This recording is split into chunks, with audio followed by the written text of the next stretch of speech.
Warning, this video is not suitable for all ages. Viewer discretion is advised. গভীর রাত। একটা মায়া কান্নার আওয়াজ পেয়ে ঘুম ভেঙে গেল সুমনের। ঘুম ভেঙে যেতেই পাশে তাকিয়ে দেখলেন তার আদরের 2 বছরের ছোট মেয়েটা বিছানায় নেই। মেয়েকে পাশে দেখতে না পেয়ে সুমন তার বউকে ডেকে ওঠালেন। সুমনের ডাকে ওর বউ উঠে জিজ্ঞাসা করলেন, কি গো, এত রাতে রেখে তুললে কি হয়েছে? বউয়ের কথায় সুমন বলল, দেখো না, আমাদের মেয়ে বিছানায় নেই। কথাটা বলে তাড়াতাড়ি উঠে গেল, রুমের লাইটটা জ্বালিয়ে পুরো ঘরে ভালো করে খুঁজলেন, কিন্তু সেই ছোট মেয়েটাকে কোথাও পেলেন না। নিজের আদরের ছোট মেয়েকে হারিয়ে পাগলের মতো লাইট হাতে বাইরে চিৎকার দিয়ে মেয়েটাকে খুঁজতে লাগলেন। এদিকে সুমনের ডাকে ওর ভাই ভাবি আশেপাশে অনেকে তাড়াহুড়া করে চলে আসেন। সবাই আশায় সুমন তাদের বললেন তার মেয়েটাকে খুঁজে পাওয়া যাচ্ছে না। মেয়েকে খুঁজে পাওয়া যাচ্ছে না কথাটা শুনে সবাই অবাক, কারণ এত ছোট বাচ্চা তো দরজা খুলতে পারবে না, তাহলে বাইরে কিভাবে যাবে, কিভাবে বা হারিয়ে যাবে? সুমন ও সুমনের বউয়ের কান্নায় সবাই মিলে লাইট হাতে বাচ্চাটিকে খুঁজতে লাগলেন, কিন্তু আশেপাশের কোথাও বাচ্চাটিকে তারা খুঁজে পেলেন না। বাচ্চাটিকে খুঁজে না পেয়ে সবাই বাড়িতে ফিরে এসে সান্ত্বনা দেন, রাত আর বেশি নেই, কিছুক্ষণের মধ্যে ফজরের আজান হবে, আর সকাল সকাল হলে বাচ্চাটিকে কোথাও না কোথাও খুঁজে পাওয়া যাবে। এই ভেবে সবাই অপেক্ষা করতে লাগলো। কিছুক্ষণ পর আজান হলো। আজান হওয়ার অনেকেই নামাজ পড়তে চলে গেলেন। এইভাবে আরো কিছুদিন অপেক্ষার পর চারিদিকে দিনের আলো ফুটে উঠলেন। দিনের আলো মানে সকাল হওয়ায় সবাই মিলে বাচ্চাটিকে আবারও খুঁজতে লাগলেন। আশেপাশে বাড়ি, খাটের নিচে, ঝোপঝাড় সবখানে খুঁজেও সে বাচ্চাটিকে আর পাওয়া গেল না। এত ছোট বাচ্চা কোথায় যাবে? থাকলে তো বাড়িতেই থাকবে। তবুও মা বাবার মন কোনোভাবেই মানছে না। অবশেষে গ্রামে মাইক ছেড়ে দেয়া, মাইকিং করে বাচ্চাটির খোঁজ করতে শুরু করা হলো, কিন্তু এতেও কোনো লাভ হলো না। এভাবে কেটে গেল একটা দিন। একদিন পর কেউ কেউ বলতে লাগলো, তোমার কোনো কবিরাজের কাছে যাও। কথার কথা, কবিরাজ যদি কিছু জানতে পারে তাহলে তো ভালো। নিজের ছোট বাচ্চাকে হারিয়ে সুমন পাগলের মতো হয়ে গেছে, যে যা বলছে তাই করছে। লোকেদের কথা শুনে সুমন একজন কবিরাজের কাছে যান, তার সাথে দেখা করেন, কিন্তু কবিরাজ এই ব্যাপারে তেমন কিছু বলতে পারেন না। কবিরাজ কিছু বলতে না পারায় সুমন ফিরে আসে বাড়িতে। এদিকে সুমনের মেয়ে হারিয়েছে, তাই অনেক আত্মীয় স্বজনরা আসছে বাড়িতে। এভাবে 1 দিন, 2 দিন, 3 দিন চলে যায়। 3 দিন পর সুমন সেই ছোট মেয়েটার খোঁজ মেলে, কিন্তু জীবিত না, মৃত। 3 দিন পর সুমনের মেয়ের লাশ ভেসে ওঠে তাদের বাড়ির পাশের পুকুরে। নিজের মেয়ের লাশ ভেসে ওঠায় সুমনের বউ উনি তো বেহুশ হয়ে যান। সুমন অনেক ভেঙে পড়ে। এত সুন্দর কিউট একটা বাচ্চা কিভাবে মারা গেল?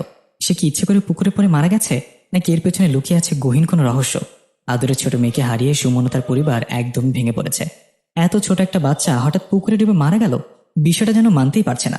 সুমনের বাচ্চা মারা যাওয়ায় অনেকে অনেক কথা বলে। এর মাঝে সুমন হঠাৎ বলে উঠল, আমার বিষয়টা স্বাভাবিক মনে হচ্ছে না, কারণ যে রাতে আমার ছোট মেয়েটা ঘর থেকে হারিয়েছে সে রাতে আমি একটা মায়া কান্না শুনেছি। সুমনের মুখে কথাটি শোনার পর তার বড় ভাই বলল, মায়া কান্না? সুমন, তুই এ কথাটা আমাকে আগে কেন বলিসনি? এই একই কান্না আমিও শুনে কয়েক বছর আগে, যখন আমার মেয়েটাও মারা গেছে। আমার ছোট মেয়েটা মারা যাওয়ায় আমি স্বাভাবিক ভেবেছিলাম, কিন্তু এখন তো বিষয়টা স্বাভাবিক মনে হচ্ছে না। আমার তো মনে হচ্ছে আমাদের পরিবারের ওপর খারাপ কোনো আত্মা বা ভয়ঙ্কর কোনো ডাইনির নজর পড়েছে। তা না হলে আমাদের 2 ভাইয়ের 2টো মেয়েকেই মেরে ফেললো। বড় ভাইয়ের মুখে কথাটা শুনে সুমন বলল, এমনটা যদি হতো তাহলে আমার ভাতিজা, তোমার ছেলেটা বেঁচে থাকতো না। এখানে অন্য সমস্যা আছে মনে হচ্ছে। সুমনের মুখে কথাটা শুনে ওর বড় ভাই বললেন, সেটাও ঠিক।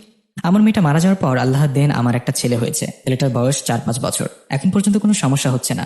সুমন, সমস্যা হয়নি যদি হয় তাহলে কি হবে? আমাদের পরিবার থেকে 2টো সন্তান মারা গেছে, আর যেন এমনটা না হয়। তুমি বড় ভাই ভালো কোনো হুজুর বা কবিরাজের খোঁজ করো, তোমার ছেলে যেন আমার মেয়ের মতো অবস্থা না হয়। সুমনের কথার ভাবি বললেন, হ্যাঁ, সুমন ঠিক বলছে, আমরা আমাদের ছেলেকে হারাতে পারবো না। তুমি কালকেই কোনো কবিরাজকে বাড়িতে নিয়ে আসবা। কথা মতো পরের দিন সুমনের বড় ভাই অনেক খোঁজাখুঁজি করে একজন কবিরাজকে বাড়িতে নিয়ে আসে। কবিরাজ বাড়িতে আসার পর অনেক দেখাশোনা করে সবাইকে বলেন, আমি তো তেমন কিছু দেখছি না। হ্যাঁ, একটা অশুভ ছায়ার প্রভাব আছে এই বাড়ির ওপর, এছাড়া আমি কিছু দেখছি না। আপনাদের বাড়ির মেয়েরা কি ঠিক কি কারণে মারা গেছে এটা আমি বলতে পারবো না। কথাটা বলে সেই কবিরাজ চলে যান। এই ঘটনার পর সুমন ও তার পরিবারের সাথে শুরু হয় অন্যরকম এক ঘটনা। রাত হলে সবাই একটা কান্নার আওয়াজ পেত। মনে হচ্ছে কেউ মায়া কান্না করছে। কান্নার আওয়াজ শুনে মনে তো ঘরের পেছনে কেউ কান্না করছে। কান্নার আওয়াজ শুনে লাইট হাতে বাইরে বের হলে আর কিছুই শোনা যেত না। এরকম ভয়ের মাঝে চলতে থাকে দিন। একদিন রাতে সুমন সেই কান্নার আওয়াজ পেয়ে চিন্তা করেন, আজ যা হবার হবে, আমি দেখবো কান্নাটা কে করে। কথাটা বলে সুমন খুব সাবধানের সাথে দরজা খুলে। দরজা খুলে সে সরাসরি ওই কান্নার আওয়াজের দিকে না গিয়ে অন্যদিকে ঘুরে গাছের আড়াল হতে একটু দূর থেকে চাঁদের আলোতে দেখেন সুমনের ঘরের পেছনে একটা নারী অবয়ব বসে আছে। রাতের অন্ধকার, সুমন ভালো মতো মুখ দেখতে না পারলেন এটা বুঝতে পারছে ওটা একটা নারী অবয়ব, আর ওর চুলগুলো অনেক বড়। মূলত এই নারী অবয়বটা এভাবে মায়া কান্না করছে। এমন অবস্থা দেখে সুমন সাহস করে গাছের আড়াল থেকে বেরিয়ে বলে উঠলেন, কে আপনি? এভাবে কান্না করেন কেন? এভাবে কান্না করেন কেন? কথাটা বলতে না বলতেই সুমনের চোখের সামনে সেই নারী অবয়বটা বাতাসে মিশে যান। এই দেখে সুমন বুঝতে পারেন এটা নিশ্চয়ই কোনো ডাইনি বা পেতনি হবে। কথাটা বলে সে আবার ঘরে চলে যান আর ঘুমিয়ে পড়েন। পরের দিন সকালে সুমন সবাইকে রাতের ঘটনাটা বলেন। সবাই শুনে বেশি অবাক হন, ভয়ও পান। এই ঘটনার পর থেকে অনেক সময় রাতের বেলা সেই কান্না শোনা গেলেও কেউ আর বের হননি। ওই কান্নাকে পাত্তাও দেননি। এইভাবে চলে যায় 2টা বছর। এই 2 বছরে সুমনদের পরিবারে কিছু না ঘটায় ওরা এক প্রকার বিষয়টা ভুলে যায়। 2 বছর পর সুমনের বড় ভাইয়ের ঘরে আবারও একটা কন্যা সন্তানের জন্ম হয়। মেয়ে সন্তান হওয়ায় সুমনের বড় ভাই ভাবে অনেক খুশি হন। আস্তে আস্তে বড় হতে থাকে সেই ছোট্ট বাচ্চাটি। সেই বাচ্চার বয়স যখন 6 থেকে 7 মাস, তখনই আবার শুরু হয় সুমনদের পরিবারের সাথে অস্বাভাবিক ঘটনা। সবাই আবারও